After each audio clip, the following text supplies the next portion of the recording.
In June 2020, a German tech champion once worth more than Deutsche Bank admitted that 1.9 billion euros on its books did not exist. Within days, its chief executive was under arrest. Its chief operating officer had vanished. And the country's own financial regulator looked more interested in the journalists who'd exposed the fraud than in the fraud itself. This is the story of Wirecard. The missing billions, the warnings Germany chose to punish, and the disappearance that turned a corporate fraud into something far stranger. It is in the end a story about who is watching the people we're told to trust. Welcome to Tycoons and Traitors. Empires built on nerve, and the greed that brought them down. For a decade, Wirecard was the company Germany wanted to believe in. While Silicon Valley owned the internet, here at last was a German firm that could compete. A payments processor that moved money between shops, banks and customers, taking a sliver of every transaction. Its share price climbed and climbed. In 2018, it did something no one expected. It pushed a sleepy old bank out of the DAX, the index of Germany's 30 largest companies, and took its place. On paper, it was worth around 24 billion euros, briefly, more than Deutsche Bank itself. Two men ran it. The chief executive was a quiet, intense figure, who favored black turtlenecks and talked like a visionary. He owned a huge slice of the company, and was, on paper, a billionaire. Beside him was the chief operating officer, Jan Marsalek, charming, restless, the man who actually ran the engine room, the international business that everyone pointed to when they wanted proof the profits were real. That business ran through a handful of obscure partner firms in Asia. And that is exactly where the trouble was hiding. Here is the Conjuring Trick, in plain terms.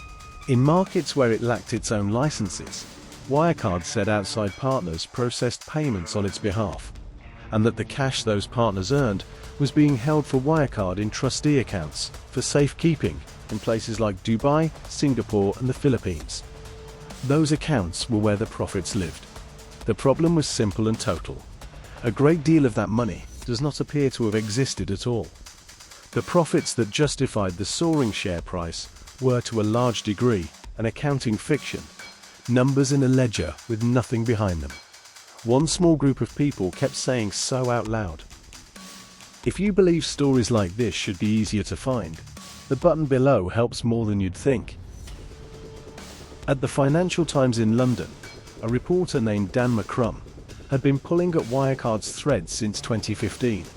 Tips, leaked documents, accounts that simply did not add up. Over 4 years he published piece after piece, arguing the numbers were fake. And here, the story stops being an ordinary fraud and becomes something worse. Because when the warnings came, the people whose job it was to investigate them turned the wrong way.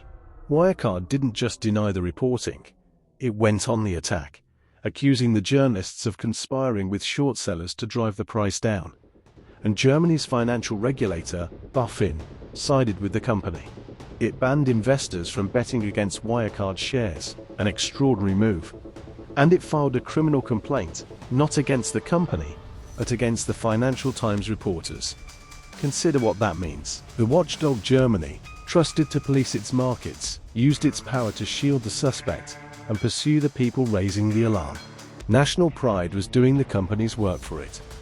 Wirecard was the homegrown success story, and the foreign newspaper questioning it looked, to many, like an attack on Germany itself. So the warnings were treated as the crime. For 2 more years, the lie kept standing, propped up not just by its own executives, but by the institutions that were supposed to bring it down. What finally cracked it was a number that could not be explained. Year after year, the auditors had signed off on Wirecard's accounts, but pressure was building. And in 2020, a KPMG special audit was brought in to verify the trustee cash once and for all. The company pointed to roughly 1.9 billion euros parked in 2 banks in the Philippines. There was only one question left, and it was the simplest one of all. Was the money actually there? It was not. In June 2020, the 2 Philippine banks said plainly that the documents supposedly confirming the cash were not genuine, and that Wirecard was not even a client. The auditor, Ernst & Young, refused to sign the accounts. The money that anchored the whole empire, the cash that made the profits real, that justified a valuation of 24 billion euros, was a hole. And once the hole was visible, the collapse was measured in days. On the 19th of June, the chief executive resigned. 3 days later, he was arrested.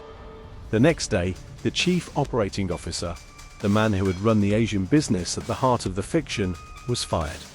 And then he simply disappeared. On the 25th of June, Wirecard filed for insolvency, the first member of Germany's blue chip index ever to collapse this way. Around 6,000 people worked there.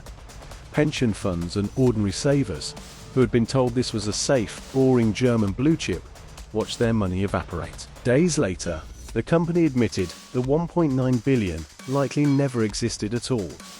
Marcus Braun would stand trial, insisting he too had been deceived, that he was a victim, not the mastermind. But the story's center of gravity had already shifted, because Marsalek did not just go to ground in Germany. Investigators traced his path out of the country, a private flight, a route through Belarus, and then the trail led to Moscow.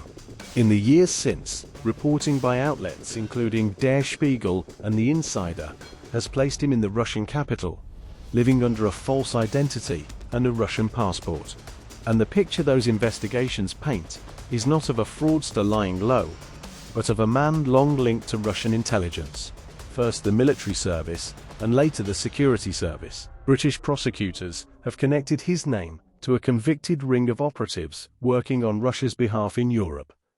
These are reporting-based claims, not the verdicts of a court. He has never answered any of it in a courtroom. But if they are right, Wirecard did not simply end as a balance sheet scandal. It widened into something with the shadow of national security across it. And today, he remains a fugitive, beyond the reach of every court that wants him. So what is the real lesson of Wirecard? It is tempting to make this only about the chief operating officer who vanished into Russia. That would be too neat. The more uncomfortable truth is, in everything that let him. A market that wanted a winner so badly it stopped asking questions, auditors who signed for years, and above all, a regulator that, when handed the alarm, chose to silence the people ringing the bell. The money was never the most fragile thing here. Trust was. They asked us to believe the numbers were real, and for years, almost everyone did. If this story held you, do the two things that genuinely keep this channel going: hit like and subscribe, so the next collapse finds you here first, because there is always a next one, and somewhere, the books are already being cooked.